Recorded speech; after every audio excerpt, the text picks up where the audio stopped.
बहुत कष्ट है। ऐसा मनुष्य खोजना कठिन है जो ठीक से जी रहा हो। ऐसा मनुष्य भी खोजना कठिन है जो जीवन में आनंद का और धन्यता का अनुभव कर रहा हो। यदि हम अपने से पूछें या अपने पड़ोसी से पूछें तो ये ज्ञात करना कठिन होगा कि किसी ने जीवन को इस भांति अनुभव किया हो कि वो फिर से उसी जीवन को पाने के लिए उत्सुक हो जाए।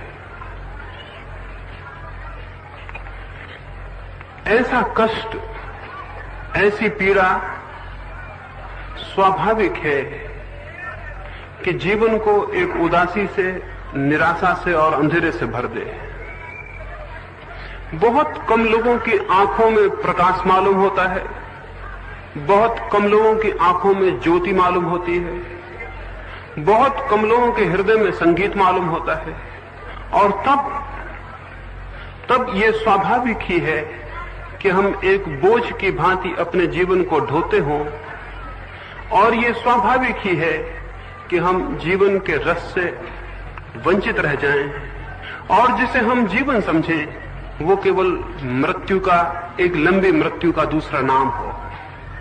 मेरे देखने में हम धीरे धीरे मरते जाते हैं, और कोई भी विचार करेगा तो ये अनुभव करेगा कि जन्म और मृत्यु के बीच जिससे हम परिचित होते हैं वो जीवन नहीं बल्कि क्रमिक मृत्यु है, धीमी मृत्यु है। रोज हम मृत्यु की ओर विकसित होते चले जाते हैं, और हम चाहे कोई भी प्रयास करते हों, चाहे हम धन इकट्ठा करते हों या यश अर्जित करते हों या बहुत ज्ञान इकट्ठा कर लेते हों या त्याग और तपश्चर्या करते हों, लेकिन अंततः ऐसे बहुत कम धन्यभागी हैं जो जीवन के सत्य को अनुभव कर पाते हों। अधिक लोग केवल मृत्यु के मुंह में पहुंच जाते हैं। हमारी सारी यात्राएं, चाहे वे कितनी ही भिन्न दिशाओं में हों, अंततः मृत्यु की दिशा में ले जाने वाली सिद्ध हो जाती। मैं एक छोटी सी कहानी आपसे कहूं, उससे शायद मेरी बात समझ में पड़ सके। दमिश्क में एक बादशाह हुआ, बहुत बड़ा बादशाह था, बहुत संपत्ति थी, बहुत बड़ा साम्राज्य था। एक दिन सुबह ही उसने स्वप्न देखा भोर के समय कि मौत उसके सामने खड़ी है, और मौत ने उससे कहा कि आज सांझ को तुम ठीक जगह मुझे मिल जाना, मैं तुम्हें लेने आ रही हूं। मौत ने उस स्वप्न में उस बादशाह को कहा, आज ठीक जगह सांझ को मिल जाना, आ जाना ठीक जगह, मैं तुम्हें लेने आ रही हूं। नींद उसकी खुली, उसने नगर के विचारशील लोगों को बुलाया और पूछा कि ऐसा मैंने स्वप्न देखा है, क्या इसका अर्थ है? विचारकों ने कहा कि इसका अर्थ है कि आज सांझ आपकी मृत्यु आ जाएगी। राजा ने कहा फिर मैं क्या करूं? कुछ लोगों ने कहा कि इस महल को छोड़कर आप भाग जाएं, जितने दूर जा सके उतने दूर निकल जाएं।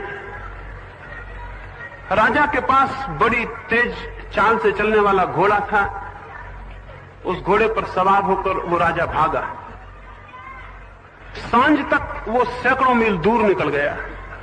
सूरज डूबने के समय एक बगीचे में जाके उसने शरण ली, निश्चिंतता से ये सोचकर कि अब मृत्यु का कोई भय नहीं है, मैं काफी दूर निकल आया हूं। लेकिन वो घोड़ा बांध भी नहीं पाया था, मुंह फेरा और देखा मौत सामने खड़ी है। तो राजा ने कहा ये तो बड़ा धोखा दिया, मैं तो इतनी यात्रा किया दिन भर में तुमसे ही भागने को। मौत ने कहा कि यही जगह तो तुम्हारा मिलने का निश्चय था, तुमने इतनी यात्रा हमसे मिलने को की, यही ठीक स्थान है, यही ठीक समय है, इसी के लिए सुबह मैंने तुम्हें निमंत्रण दिया था कि ठीक जगह ठीक समय पर सांझ को मिल जाना, तुम ठीक जगह आ गए हो। उस राजा ने सोचा कि मैं भाग रहा हूं मृत्यु से, लेकिन अंततः पाया कि वो मृत्यु में पहुंच गया है। हम सारे लोग भी भागते हैं, शायद इस कल्पना में कि मृत्यु से बच जाएंगे और जीवन को अनुभव करेंगे, लेकिन अंततः पाते हैं कि मृत्यु के मुंह में पहुंच गए हैं और जीवन से वंचित रह जाते हैं। जीवन को अनुभव करना जीवन का उद्देश्य है। कोई पूछे कि जीवन का लक्ष्य क्या है तो मैं कहूंगा जीवन को उसकी परिपूर्णता में अनुभव कर लेना। लेकिन बहुत कम लोग अनुभव कर पाएंगे, क्योंकि हमारी दिशाएं, हमारे प्रयत्न, हमारी चेष्टाएं, हमारी यात्रा करीब करीब जीवन की दिशा में नहीं है। हम मृत्यु की दिशा में ही चलते हैं। मृत्यु की दिशा में चलने से मेरा क्या प्रयोजन है वो मैं आपको कहूं। मृत्यु की दिशा में चलने का अर्थ है हम उन चीजों को इकट्ठा करें, उन चीजों को संग्रह करें, उन शक्तियों को खोजें और उनकी साधना करें जिन्हें मृत्यु नष्ट कर देने वाली हो। हम जो भी इकट्ठा करेंगे, जो भी संग्रह करेंगे या जो भी शक्ति उत्पादित करेंगे, यदि मृत्यु उसे छीन लेने को है तो हमारी सारी यात्रा व्यर्थ हो जाएगी और अंततः हम पाएंगे कि हाथ हमारे खाली हैं और हमारी कोई उपलब्धि नहीं है।